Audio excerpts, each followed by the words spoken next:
Blood, Bilge, and Iron Balls. A naval war game set in the Age of Sail. This is by Alan Abbey. We are going to use the same 3 ships as last time. The Cerf-Volant, this is a French vessel, 90-gun ship of the line, is trying to get out of a harbor. I don't know which one, Brest maybe? That's one of them. And it has been blocked in by a pair of British ships, the HMS Faffing, a 64-gun ship of the line, and the HMS Barmy, a 50-gun ship of the line. Now, you can tell the difference because the Barmy has a little more squat. So if you look at the bottom of these things, here's your Faffing, here's your Barmy. Very easy. They have dark sails, red trim for the red-coated British, and then the French ship, you can see here, it's got blue trim, yellow piping, I guess you could call it. Very easy to tell those apart. The French have 2 additional ships at their disposal. They are going to, so as I said, the Cerf-Volant is trying to get out of harbor. They're going to shove a couple of fire vessels at the British blockade vessels. That's these 2. These are a couple of hulks they stole from the Barbary pirates. They've loaded them up with gunpowder. They're going to send them out of the harbor, which looks a little something like this. Now, bear in mind, the rules for islands in Blood, Bilge, and Iron Balls assume that the island is not a vertical cliff face right down the line. We're going to be playing at half scale this entire game. Every half inch away from the island you get reduces your chances of running aground. If you're 3 inches away, you travel within this 3 or 2.5, you have to roll a d6 every time you move through, and on a 6, you run aground. If you're within 1 inch, then it's on a 5 or a 6. 4, 3, 2, 1. And of course, it's all 6 out of 6 chance if you run into the island. Now, that does make things a little awkward here because we are at the mouth of a harbor. I'm just using these as a representation. Note that I've got a couple of harbor. I should probably put 2 more here just to make it clear. This is the channel. It's been dredged. It's open. It's fine. The fire vessels are going to take the lead, and they move on. And at some point, I'm going to have to designate that they have been set alight, and their crews jump into the dinghies and row back to shore. There's not enough guys in those dinghies after they abandon ship to make it worth the while for the British to go after them. We're just going to ignore them from a game perspective. That action occurs below the resolution. But I should show you what the ship record looks like for fire vessels. It looks a little something like this. You'll notice it does not have any cannons. It does not have any stars because at the time that the action begins, it's essentially just a drifting hulk. It follows some additional rules, but you can fire on it, and things get a little bit interesting when you use these. To start the battle, the fire ships will operate as a normal ship. They'll operate on the same turn that we get a blue sailing marker on our turn order. When the crews abandon ship, you just declare they abandon ship, the vessel will continue to move in the same direction and the same speed, either full or half. Remember, we're at half scale, so cut these numbers in half. It'll move in that direction and at that speed, and we put a little X here. And from then on, any ship that passes within 3 inches of either of these vessels has a chance that it catches fire. It's very similar to the way it works on the land side. If you're within 6 inches of the center mast, you roll, and on a 6, your ship catches fire. At 5 inches, it'll start at a fire. Well, I should say at 2.5 inches. The fire starts on a 5. So if you pass within 1 inch of this guy, your ship is catching fire on a 3 or better. That's going to clear out the defenders and allow the Cerf-Volant to get out. But there's more. If you fire on the vessel, on the fire ships, and you hit the steerage, then you roll a d6. On a 1 or a 2, it turns 1 point to port.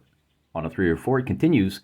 And on a 5 or 6, it makes 1 turn to the starboard, 1 point to the starboard. Any hits that land on command stars, guns, anything but sails and hull, just forget it. It's just gone. Like it never even happened. Okay, you killed the non-existent crew. Good job. And I think that's all we need to do for prep work, except we should probably go ahead and drop the Barmy. Remember, the Barmy is the small one. I got to keep reminding myself of that. And the HMS Faffing down on the ground. We'll figure out where they were stationed at the time. We should also establish which direction the wind is in. The French are not stupid. They're not going to try to break out when they don't have the weather gauge. If the wind is directly in this direction, that they just can't. So, in other words, the wind either has to be coming from the northeast, the east, or the southeast. It's one of those three. And I'm going to say 1, 2, 3, 4, 5, 6 to find out exactly which one. There you have it. So the wind is out of the northeast. That gives the Cerf-Volant a little bit more leg room. If I pull back to show you where we're at on the table, there's our damage deck. Ooh, scary. You can see that this actually works out really well for them because all they have to do is get off that side of the table. I should point out one other thing I forgot on the last episode. If you get through a battle, now to be fair, in the last episode, the Cerf-Volant just basically ran through a blockade. It took some damage. The question is, who won? Well, Alan uses a very conversational tone. It's a fun book. He actually gives you a suggestion for how you can keep score on battles like that. He says if the result of the battle is not completely evident, shame on you. You're terrible. Get good, loser. But he also offers this kind of point scoring thing. 1 point for every crossed off icon, meaning gun, sail, steerage point. And ultimately, the French were successful. They did 14 damage points to the British 9, but 2 points for each fire that's still burning on an enemy vessel. So you don't have to play out the whole thing and you still get a score. We may run through that, but ultimately, if the French can escape with minimal damage, we're going to call this a success.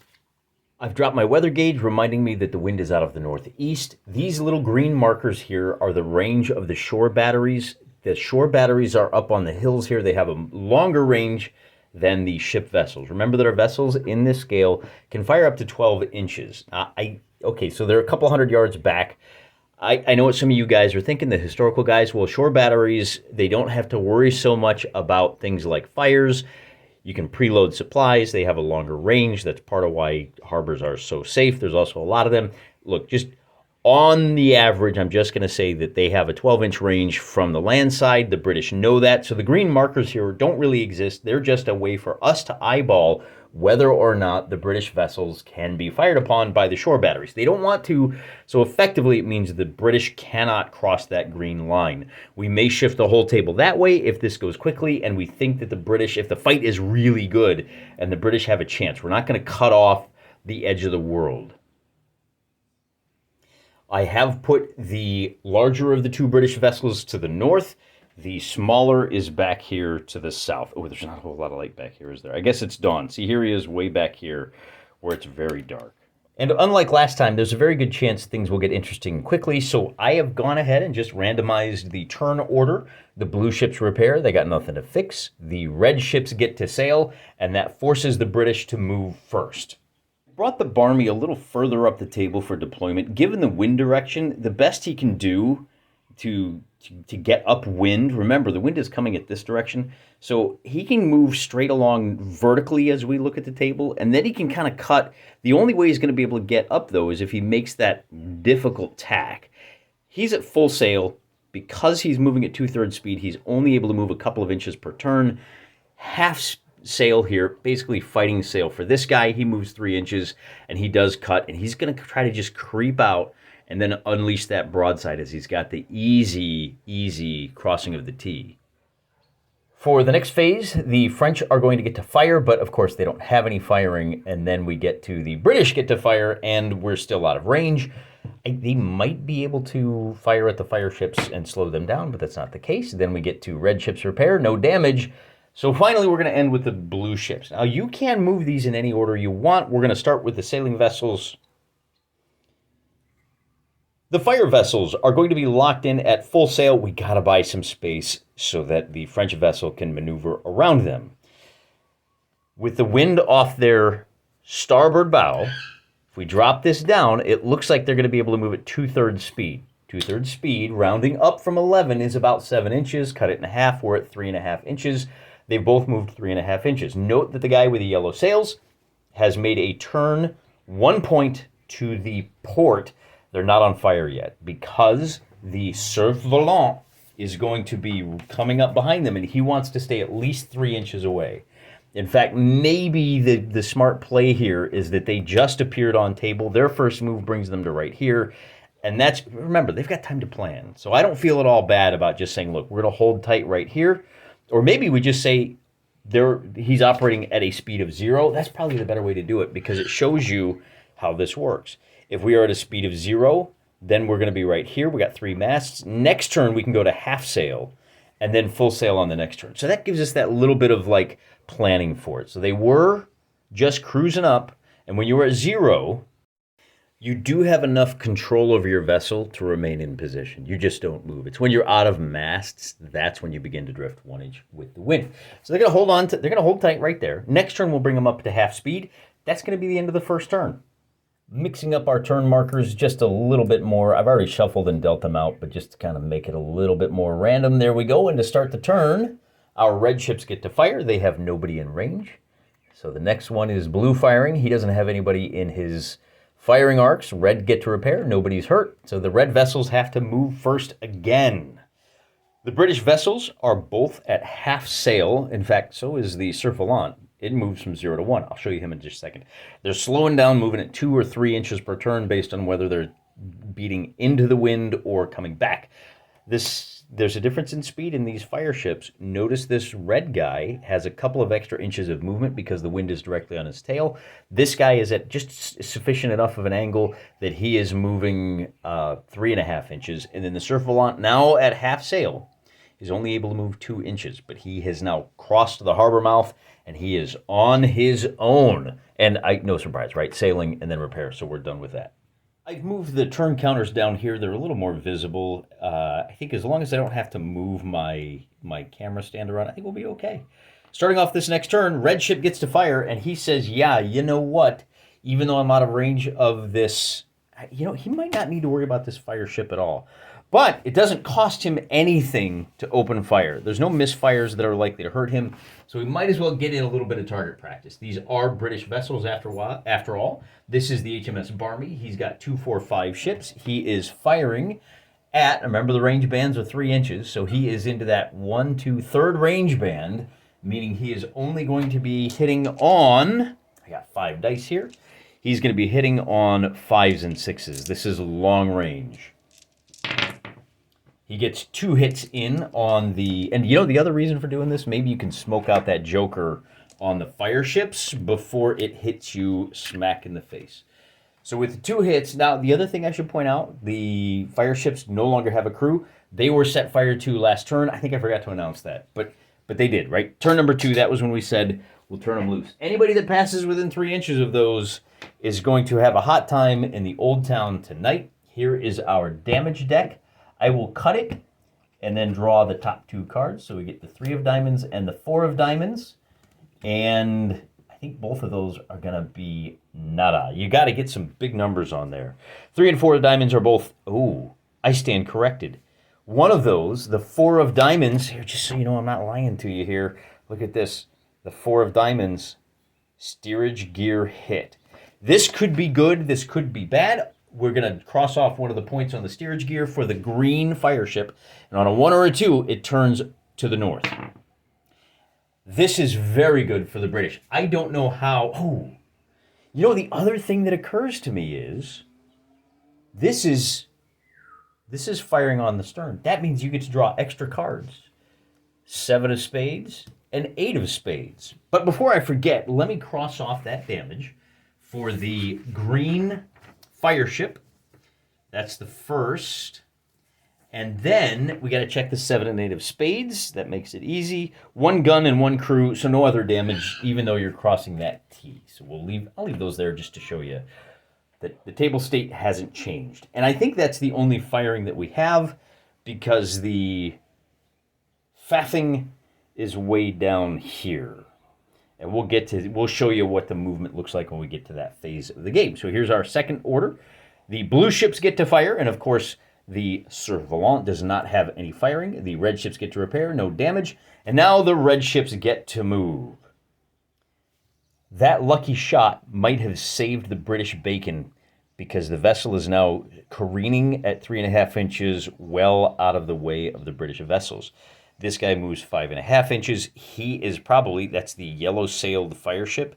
He is dead on course. Oh, he's going to miss him. After a couple more turns, by the time he gets over there, might not set this guy on fire.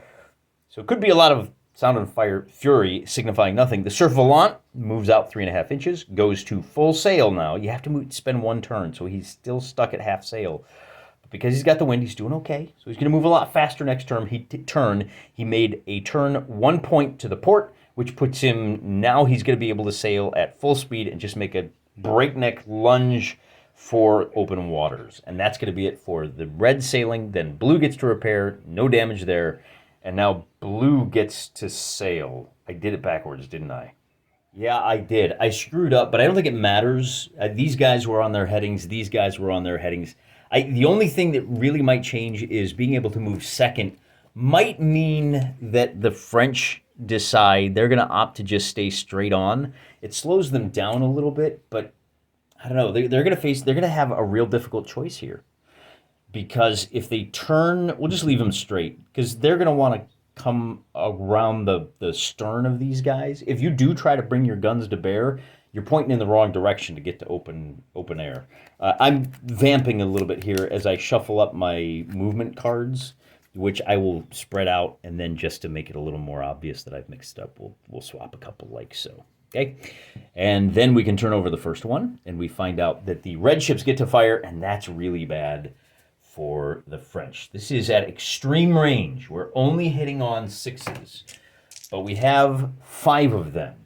The lean ship is the Faffing 246. I take it back. We have 6 guns. The long and lean boy is the Faffing. And we're going to score a couple of hits, which will knock off 2 of the crew stars for the French vessel. And worse than that, we're going to have to draw 4 cards to find out what the damage is. And we'll go left to right. We get the 3 of clubs, queen of diamonds, 9 of diamonds, and the ace of hearts. So in that order, all told, we lose 8 crew members. We have a hit to, steerage hasn't been hit, but the carpenter is badly wounded. No effect yet. If we cross this second one off, all of our repairs only happen on a 6. Unfortunately, we have lost a command star point. That means that we cannot change the heading nor the speed of the French vessel until we repair that. So we'll clean this up. And the loss of that 1 crew does mean that we'll have 1 fewer die to use for repairing. Now the blue gets to move. And I think the heading of this vessel got jostled a little bit here. I've already moved him up. I've moved this guy. It looks like they're just going to race off in opposite directions. That command star hit is going to be devastating. He is stuck just sailing right into the teeth of the British guns. In fact, moving at 3.5 inches, he's going to take a couple of full broadsides. Not looking good. He can't even fire because nobody is in his firing arc. The red get to sail now, and I'm wondering if we should... Okay, so he has to sail for 1 full turn. So you declare what speed you're at, and then on the next turn, you have to move at that same speed again. So unfortunately for the British, the Barmy is going to have to move 2 inches dead ahead, which may put the French vessel out of his range, but that's all right. The Faffing, likewise, we could just double check those numbers. He is at half sail. That means he moves 4 inches. If we compare our heading, that's 2/3 of 4 inches. 2/3 of 4 inches is going to be 8. He's only going to be able to move like 1.5 inches to right there. And I'm going to rule, now he's out of range, but I would rule in this case that his friendly vessel blocks the line of sight. He doesn't want to risk hurting his buddies. Blue gets to repair, and they're going to take full advantage of that. He has a lot of crew stars left to go. He's got 1, 2, 3, 4, 5, 6, 7, 8, and we need to get our command guy back into position. I'm going to grab 2 more dice, and you can't repair your crew. Once they're gone, they're gone. We could repair the carpenter, though. We're finding guys lesser down on the crew. We're shorting one of the gun crews because... One-Eyed Pete there, he's really good at this stuff. So with the 8 crew stars, I got to nominate, though.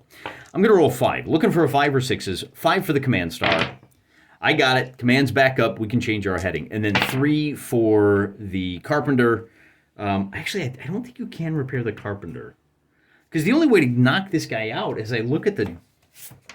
We're doing some on-the-fly analysis here. As I look at the damage chart here, take a look. Chain of command, right? The only way to ding this guy is if you lose your ace. So you got to draw 2 aces of hearts before that carpenter is killed. You can't repair that guy. That's all there is to it. Because what are the odds that you draw 2 aces? Pretty rare, right? Alternatively, I would actually say if very similar to the way the captain works, if you've got half a guy here, maybe that means your repairs are at 6 until you can get it repaired. But then he would never go away. So I think let's just game it the way it says. We're still making repairs. We've lost a few of our carpenters, but we haven't lost them all. So we are still good to go. So the blue has done their repair, and now the red gets to repair. But of course, they haven't taken any damage. So we can end the turn there. Moving along to the next turn, we find that the blue ship gets to fire. Unfortunately, he's got no one to shoot at, and then he gets to sail. Remember, we have our captain, so we are at full speed, and I think we do want to make that turn 1 to the port side now. We're going to increase speed by moving forward. How far forward do we want to move? Instead of the 3.5 inches we have been moving, if we make that turn, we'll go ahead and go up like to here, and we have 2 inches of movement left. We'll make the 1-point turn, and then we can move 2 more inches. And I think that's going to put us in good stead. It puts us out of the range where now we're not getting fired on the nose anymore. The French aren't smacking us on the beezer. We know they're going to get to fire at us. Hopefully they get to move first. Blue has the repair option. They've got nothing to repair. And now it's all about the British sailing. They're gonna. Oh, the other thing I should point out, I'm actually going to go ahead and, because these guys have sailed effectively off the board, he's going to move another 5.5 inches. I'm just going to pull them away. And now we're right back to where we were before with a little bit of a different geometry puzzle to figure out what's happening. As before, this vessel is going to move 2 inches forward and then declare, do we declare all stop now? I don't think that's a good idea with this vessel. We may wind up running into each other and enjoying a little bit of the boarding action, which is really complicated. So I'm going to move up 1.5 inches to there. And I think now, yeah, this is the worst possible event. Man, that hit to the captain really hurt the French. There's one thing that might save them. This is our firing arc. And if we put this down centered on the center mast, and we drop our, I gotta look at this directly overhead. They have just barely, look at the vertigo, they have just barely avoided the firing arc from this vessel here. Just snuck on, but of course they are gonna get fired in on by the smaller vessel at a range of mast to mast. We are gonna be in that last, we're still only hitting on 6s. The British only have 5 guns that they can bring to bear. They're going to get 2 more hits. And I think in this case, do we call this firing on the nose cone? Oh my goodness, I just checked the rules. The bow rakes, you have to be medium range. You got to be within 6 inches. This guy shouldn't have taken all that extra damage. Oops, I guess the British got in a lucky shot. We'll just chalk that one up to the extra gunnery practice. All right, we're not worried about the bow rakes. We do roll our 5 dice. Oh, I already rolled them, didn't I? It's going to be 2 hits. Black Joker. Oh, man. The odds are just not with the French this time. The Black Joker. Inferno, -5 crew. Advance all fires, 2 points. Start 3 new ones. If there are no current fires, start 4 new level 2 fires. The fire ship, the unintended fire ship, has broken out. That is huge. The 3 of hearts luckily means that you have... Oh, a fire started. Oh, that's great. So this is where the order of operations becomes important. We need to do this, and then we need to do this. And the results look a little something like this. The 2 hits plus the 5 crew means we're down to just 2, 4, 6, 7 crew stars. We've got 2 fires here, and then that 3 of hearts says, start 1 new fire. I think that's what it says. Yeah, fire started. So we have to put it here. Now, if we had 5 fires already, then we would just advance one of these fires one more step along the track. All right, so that's going to be the end of that. And then we have the red repair phase as the last one to go, but the red still hasn't taken any damage, have they? I don't think they have. All right, so the Faffing and the Barmy are doing a bang-up job out there. But depending on how things happen in this next turn, things could get really nasty. Just as she leaves the safety of the protection of the shore batteries, the Volant gets into trouble. And we have a second round of firing. So we're going to fire 5 more times. Nothing has changed. We're still looking for those 6s.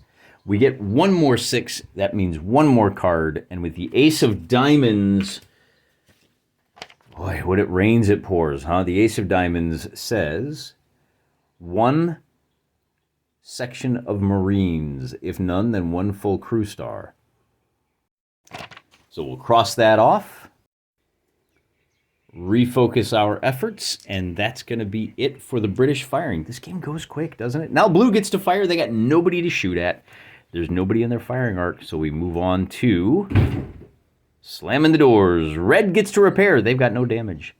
Blue gets to sail. They still have their captain. They are moving at... Let's take a look at the ship record. They're at full sail. They get to move 5 inches this turn because the wind is directly off their bow, or off their stern, I should say. They are going to make 1 turn to starboard because they don't want to run into anybody. We're going to put them, we'll move them 1 full inch, and then they're going to make that turn. They can turn because the wind is, they're turning into the wind. 2 points is the most they can turn. But I think 1 will suffice. So they're now moving directly east to west, and they have an additional 3 inches of movement. That's going to put them right here, and they really could have used that firing die, couldn't it? Now, this is the interesting situation for sailing. This is why I love these games so much.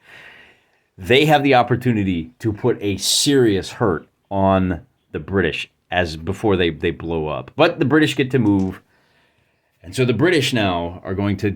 Again, we're going to go just 2 inches, sailing kind of against the wind. And then here we're going to, I think we might want to move up to full sail. With the wind off of this quarter, they can turn a full 90 degrees. And I think that's what we want to do because we want to get into that running gun battle there under some serious time pressure with those fires started. But we're going to move a total of 2 inches. Remember, they can move 3.5, and then we'll make that turn, or maybe we go 1, and then just to keep it looking kind of reasonable, we'll turn 1 point. And then we'll go 2, and then we'll turn 1 point. And then we'll go, so we're at full sail now. We have to go full sail next turn as well. We can move that 3rd inch, and then we're going to make that last turn. So we are now on a parallel track with this French vessel, and we still have a 1/2 inch left to move, so we'll bring them up to here. Just checking where things are going to stand. It looks like these 2 vessels are going to be out of each other's firing arcs unless he opts to slow down. But remember, next turn, he still has to move full speed. So that's important. Then this vessel, we've already moved him to... Have we already moved him to 2 inches? Let me check the tape. Regardless, blue gets to repair, and this is going to be really important because they only have 1, 2, 3, 4, 5, 6, 7 chances. So here's our 7 chances. And we have to roll to put out some of these fires. We've got 5 fires. And now the order we roll these dice in becomes very important. I'm going to roll 1 die for each of these fires. Right? So 1, 2, 3. Actually, I got to... Marines, nothing to do about that. We've already repaired that captain. I forgot to take that off. We'll remove that star. Okay. 5 chances. I can take 2 chances on the first 2, and that's what we're going to do. So for the first couple of fires, I'm looking for a 5 or a 6. The first fire is out. The second fire is not. Now I can roll 2 dice for the next 2. Order doesn't matter. And that last one, we did not. So of all of these, we only put out the first one, and to make matters worse, the rest of these advance by 1 along that track. And that's why you allocate all of your resources. In 3 more turns, if we don't put these out, we're going to start drawing additional damage cards. That's the end of the turn.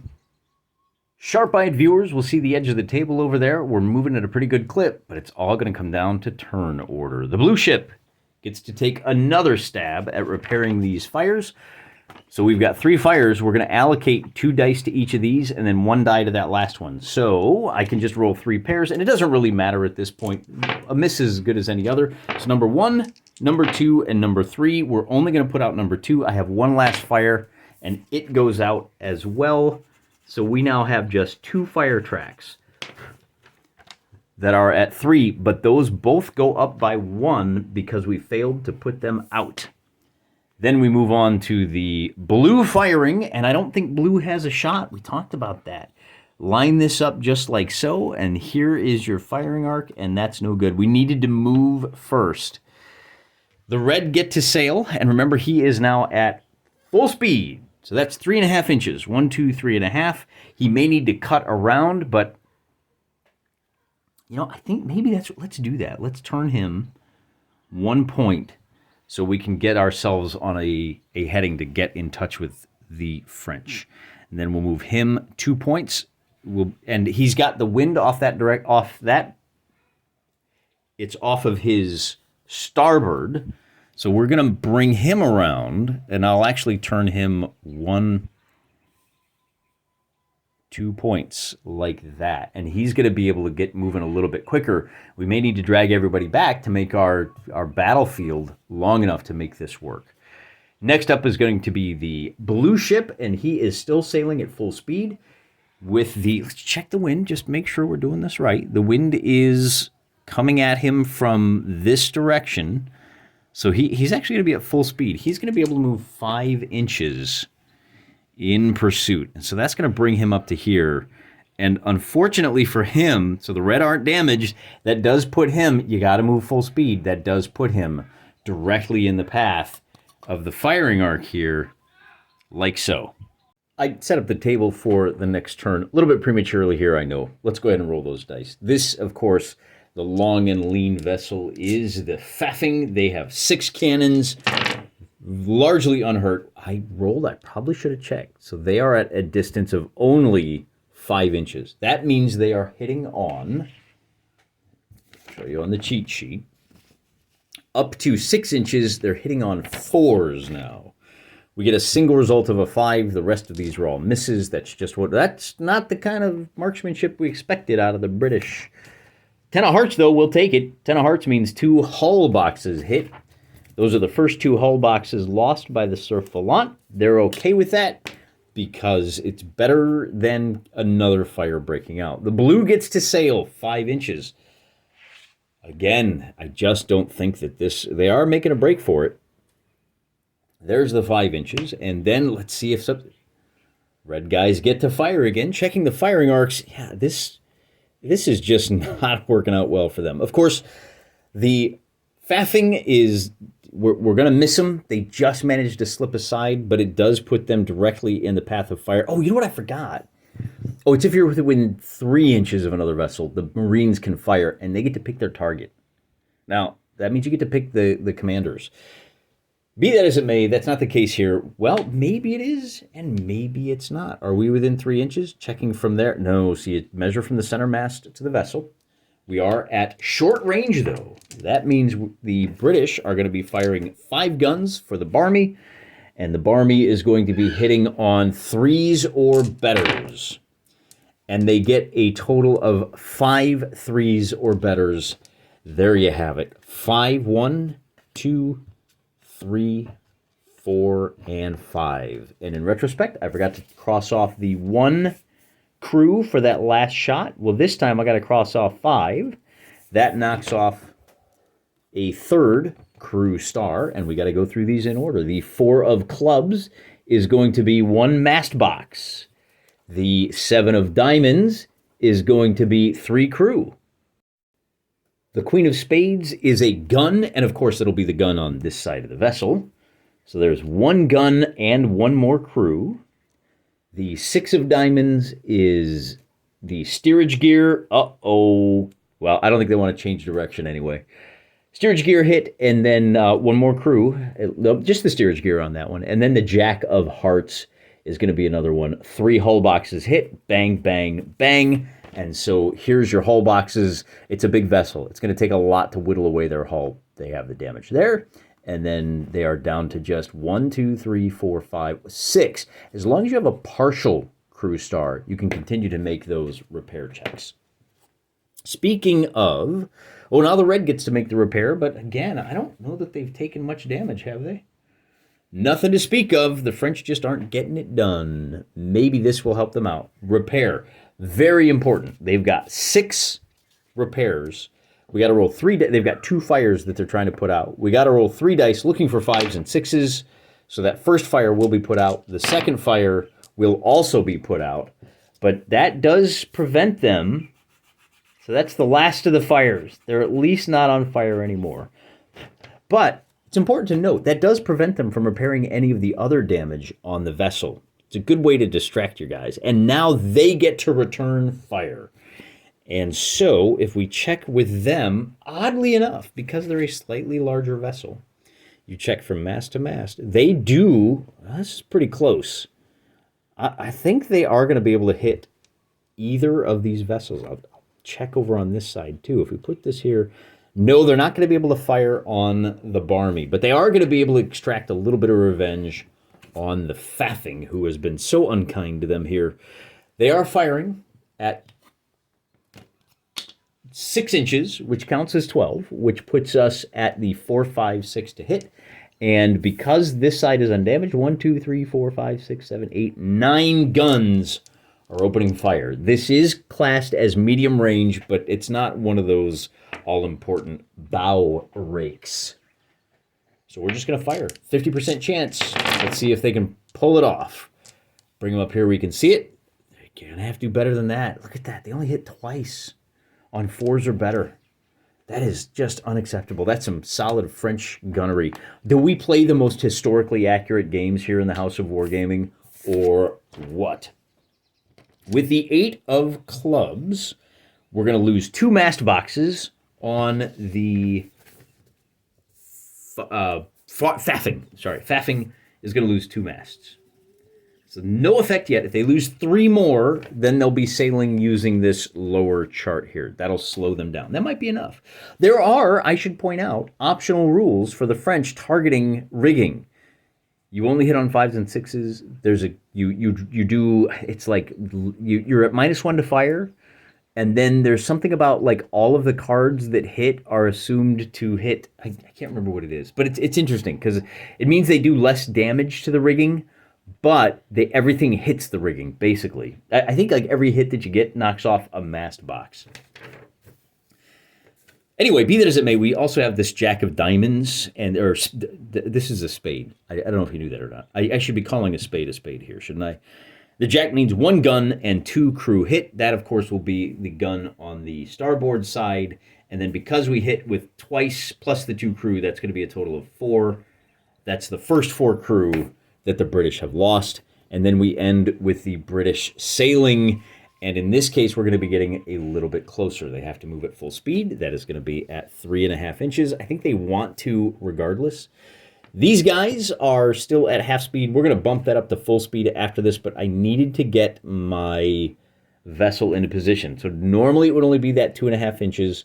We're going to go 2 inches, and then we're going to take 2 turns. So we're on a parallel track, and then that's going to be it for now, moving up to full speed ahead for that British vessel. Here they are, ships on parade. I did move them back and out a little bit so we have a little better shot. It's going to be, this is where we get into the great big raging battle. We're going full master and commander on this one. Obviously, we've got a line of sight here, and then we check our line of sight there. They're both, this one's pretty close, but if you look at it from directly overhead, that arc goes something like that. So he is going to take it from both ships. Who do we want to fire first? 1, 2, 3 will fire the Faffing first. So that means we're going to fire 5. Now, I got to look, because some of these guys have gun damage now. It's going to be 5 guns from the Barmy and 5 from the Faffing, because remember, the Faffing took 1 out last time. So we'll do the northern ship first. I should check range on this, shouldn't I? Are we within 3 inches, or are we just beyond? We are just beyond 3 in both cases. That means that we are going to be hitting on 3s. We get 2 hits from the first barrage. The 2 of clubs and the King of Hearts. The 2 of clubs is no damage, but the King of Hearts now. Is it Hearts? Yeah, got to make sure you get those right. 3 more hull boxes.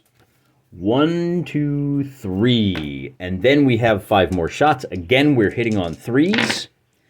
And we're going to get 3 hits this time. Oh, I always forget. 2 crew members. Now for this, I'm going to erase the 1, 2, 3 so I don't forget. And then I have to draw 1, 2, 3 cards. Hey, we're not playing solitaire here. What's with the oh, wait. I guess we are playing solitaire, but not solitaire cards. Oh, this is going to be ugly. That ace of spades, the gunner is killed. That's going to be a real problem for us. Cross him off. Oh, that's only the first gunner. All right, so we're not at -1 to firing just yet. Then we have the king of diamonds. Actually, that probably could have been pretty good. The king of diamonds means the chain of command and 3 crew. That's probably going to hurt. And then the jack of diamonds is going to be chain of command and 3 crew hurt. So our chain of command is down 2, and we lose an additional 6 crew members, which puts the Surveillant. They're just taking a beating. This is the worst possible position for them to be in. But at least they survived. They've got 4 crew stars left. And they get to return fire. And now they get to show the men of Gondor what a captain is all about. Checking our firing angles. Both of these ships are in way. We're going to do it in the same order we did last time. We now have... we're missing 1 gun on the starboard side, so we're only going to get to roll 8 dice, but the ranges haven't changed. We're still hitting on 3s, and this time they're going to make it count. We get a total of 5 hits on the Barmy. So first 5 hits, first blood, 1, 2, 3, 4, 5. No, wait, they took a damage to the steerage, didn't they? Did I need to repair that? They had 5 chances. They're fine. The steerage got repaired. I guess I did that off camera, but it might not matter because with the 5, 5, 8, 5, queen, and a 10, the situation could have been worse. The damage is spread around. They're down to just 4 crew stars. They lost a gun, a mast, a couple of hull boxes. And really, that's about it. They're battered. They're a wounded beast, but no deleterious effects so far. We've got 1 more shot. Oh, I need to roll all 9 of these because we're not missing any guns. Still hitting on 3s. Take out the 2 misses. And maybe this will be a little bit more painful. Maybe this will thump that 64-gun British vessel. They're going to lose a total of a full crew star. Now, they only had 2 remaining on the 1, so they're down to just 5. But this is a lot of cards. 1, 2, 3, 4, 5, 6, 7. And when all is said and done, all those spades, hearts, and clubs combine to make for some very bad news. They're down to just 3 guns firing at the enemy. They're down to 4 crew compartments. They've lost a full mast. That means the fastest they can go, and we just decided that they were going up to full sail. So 8 is the fastest they can go. But at 2/3, because we're racing kind of obliquely to the wind, that's going to hurt them. They may start losing ground, and they may have to let the French vessel go in the long run. They also pick up a fire. That's going to be a real problem for them, particularly as we go into the repair, and they only have 4 chances to put it out. They're going to try to put it out 3 times, looking for 5 or 6. They fail, so it goes to 2 on the track, and they got to do that because one of the things they want to do is try to get that gun back into position, and with a 1, they're going to fail. The Barmy now has 4 chances, no fires. They're going to try to repair one of their guns with 2 dice, looking for a 5 or 6. They get it, so all their guns are back into position. And then we'll try to repair some hull boxes. So they are able to do some combat repairs, jam a sail into that leak, hammer some plugs. Maybe they were hulled, and they've got some ready-made plugs and mallets standing by. So everything is, well, as good as can be expected. The blue ship now gets to go, and he's going to sail 5 inches dead ahead. He probably could have used that a little earlier. The blue ship now gets to try to repair, and he has a lot of options for what he can repair. Actually, he's like half dead. He's only got 4 dice, but he has to try to fix his captains. He's sending runners. Get people up here. He can repair 1 of those points, and so that means he's only got 1 point left before he can make any turns, and that won't be this turn. And then the red ships get to sail. They don't have any problems, so we're going to go ahead and sail up 3.5 inches. Wait a minute. Now, I just said the faffing is at 8 inches, but it's 2/3 of that. So 2/3 of 8 is going to be a little bit less than 3 inches. They're only going to be able to move, is it 2 inches now? I had it right. They're going to be able to move 3 inches, so that puts them right there, and now the Marines can get involved. These guys over here, the Barmy now, he is still struggling. He's moving up to full sail. So he can move a total of 10 inches because he's not so badly hurt, which of course becomes 5 for us, back down to 3.5. So he's going to move 3 inches like so, and then he's going to use the wind to turn 3 points and use that last inch to start closing the gap. Now, he can't fire at the French vessel yet, but the French vessel can't fire at him, and that's going to end the turn. We can flip these over, and I'll show you how honest I'm being by shuffling these up so that I don't know who is where. And then we get them back in line for you guys. We'll slide along the table a little more. And I'm impressed. I think this is probably going to wind up being about another hour-long video. Maybe that's why I don't do more of these, because, I don't know. I think I need to do more. This is such a great game. And then we'll just swap. I don't remember who's where, so we'll just kind of slide these around like that. And then the first is going to be the blue gets to sail, and he's going to sail himself. He's going to try to sail to safety. So 5 inches puts him right there. Then the red gets to sail. Boy, that didn't work out so well, did it? So he can move. The red can... Do we have any command damage? He's still only sailing at 3.5 inches. So he's going to sail 3 and then turn the 1 point, and he can move a half, but he can't quite catch the blue vessel. This guy now can sail 5 inches. And, I think the game is actually over at this point. Because even at full speed, he's always going to be about that far behind. And when I say the game is over, let's understand what I mean by that. The HMS Faffing is... We move into the long-running marathon portion of the battle, which this game is not really constructed to deal with. Because what's essentially going to happen is that these two ships are sailing at the same speed, 5 and 5. Once we make some repairs, we're going to be able to turn a little bit further, and then it will be 5.5 to 5.5. Because remember, he can move a maximum speed of 11. And so he's slowly going to outdistance this guy. The French are going to outdistance the British overall. With the mast down, the kind of repairs it takes to repair that fallen mast, these two ships are just going to slowly drift back. Now, there will be a bit of a running gun battle with the rear guns. There are a couple of stern guns which will continue to fire, but it's going to be a whole lot of sound and fury. There's not going to be a whole lot going on. The French did make it to the open seas, but boy, did they pay a high price to get there. This is what their ship looks like. They've lost their captain. They've lost a full complement of Marines. That's really, at 3 inches, that's one of the things we could do. We could do a bit of a Marine battle. But the thing is, the way Marines work, maybe the British are going to be able to pull this off after all. Because we'll have 2 turns in which each of these British, this British vessel hasn't lost any. So they're going to get to take a shot at the leadership.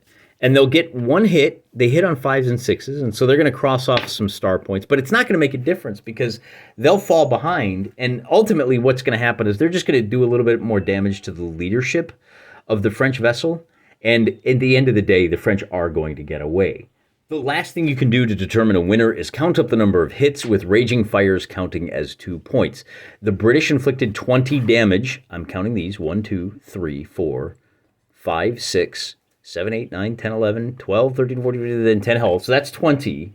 And then as we count, I haven't done this yet. So what damage did the French inflict? Well, we'll start up here. So on the HMS Barmy, they did 1 hull point. They did 1 steerage point. 1, 2, 3. And that's it. So not a lot here. Oh, wait. 1, 2, 3. Oh, and the sail. 4. Okay, so 4. And then we count here 5, 6. 7, 8, 9, 10, 11, 12, 13, 14, 15, 16, 17, 18, 19, 20, 21. So again, the French win by just 1 of those victory points, which is effectively a draw with just the slightest edge to the French because they were able to get done what they needed to do. But I think that a slight draw for the French is probably, as was so often the case in this era of sailing vessels, plucky little England, give them credit, they won by not losing too badly. And if you do that over and over and over again, eventually your rival will die from the death of 1,000 cuts. Again, man, do we run some historically accurate war games here on the channel or what? It's the former, obviously. Till next time, I'm praying for you.